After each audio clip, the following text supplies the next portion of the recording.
Bonjour Monsieur Moritel, Bonjour. vous êtes le directeur du développement de l'enseigne Temporis. Est-ce que vous pouvez nous faire un historique et nous rappeler le concept de votre enseigne pour commencer? L'historique, nous avons lancé avec mon associé Laurence Potier-Caudron, nous avons lancé notre réseau en franchise dans le travail temporaire et le recrutement en 1999. Donc tout juste 10 ans, c'est un anniversaire sur ce marché-là. Donc voilà l'historique. C'est Le marché justement, quel est le concept? Sur un marché qui cette année a subi, comme la conjoncture économique, quelques défaillances effectivement, mais sur lequel nous on continue à bien nous porter par le fait même de la franchise, je crois. Quelle est l'offre de base de Temporis L'offre de base de Temporis, c'est d'offrir effectivement un emploi à tous les demandeurs d'emploi qui se présentent chez nous, que ce soit un emploi en intérim ou un emploi en CDI, puisque l'intérim a été élargi au CDI. Donc c'est déjà cette offre pour les intérimaires qui sont aussi des clients. Aussi, je dis parce qu'il y a les entreprises. Et les entreprises, c'est de leur offrir un outil de flexibilité pour gérer leur masse salariale en fonction de leur cahier des charges. Donc, et puis en même temps de leur apporter un recrutement pour compléter leurs effectifs. Pourquoi avoir fait le choix de la franchise et qu'est-ce que cela vous a apporté? Le choix de la franchise, ça a apporté sur un marché qui est essentiellement succursaliste. C'est un marché qui est occupé par des majors comme Adecco, Manpower, qui sont et Randstad, qui sont des majors internationaux.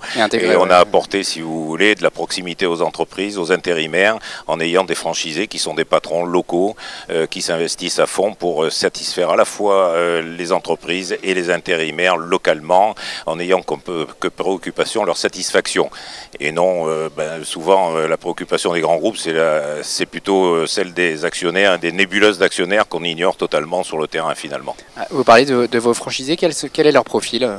Le profil du franchisé, c'est un profil très commercial, puisqu'on a deux clients, donc on a deux raisons d'être commercial. C'est à la fois commercial vis-à-vis des entreprises, ne pas avoir peur d'aller pousser les portes et d'éprouver même du plaisir à pousser les portes des entreprises pour rencontrer les chefs d'entreprise, rencontrer les DRH, pour leur proposer effectivement nos services et arriver à satisfaire leurs demandes en effectif de personnel. Et deuxièmement, être très convivial avec nos demandeurs d'emploi pour qu'ils aient vraiment envie de s'adresser à nous pour avoir un travail, quoi. Vous faites habituellement le salon de la franchise de Paris. Vous êtes cette année à Marseille. Dans quel but finalement est-ce que vous faites ces régions le salon de Paris, effectivement, chaque année on fait le salon de Paris et cette année on a pris l'option de prendre aussi, en plus de Paris, de faire les salons régionaux.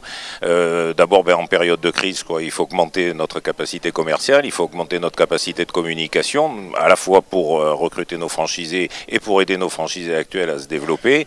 Donc on a décidé aussi de faire les salons régionaux pour compléter notre réseau sur des régions comme PACA, puisque nous prenons PACA ici à Marseille, où on n'est pas présent encore, on est présent sur Avignon, on est présent un peu sur Marseille et sur Aix-en-Provence, mais il reste Nice, il reste l'étang de Berre, Vitrolles, Istres, Martigues, il reste Nîmes, enfin qui est en Languedoc-Roussillon, mais enfin qui n'est pas loin.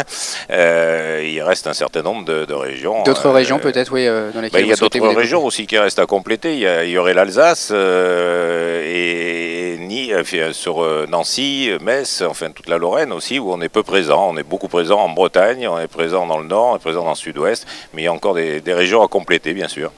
Vous allez ouvrir quelques franchises d'ici la fin de l'année. Dans quelle ville et quelles sont vos perspectives pour 2010? C'est un peu aux quatre coins de la France, puisque je crois qu'il y a Chaumont. Oui, il y a Chaumont qui va ouvrir très bientôt. Il y a Rouen. On n'était pas présent sur la Haute-Normandie. On est présent sur le Havre. On n'était pas présent sur Rouen. Et ça va l'être d'ici la fin de l'année.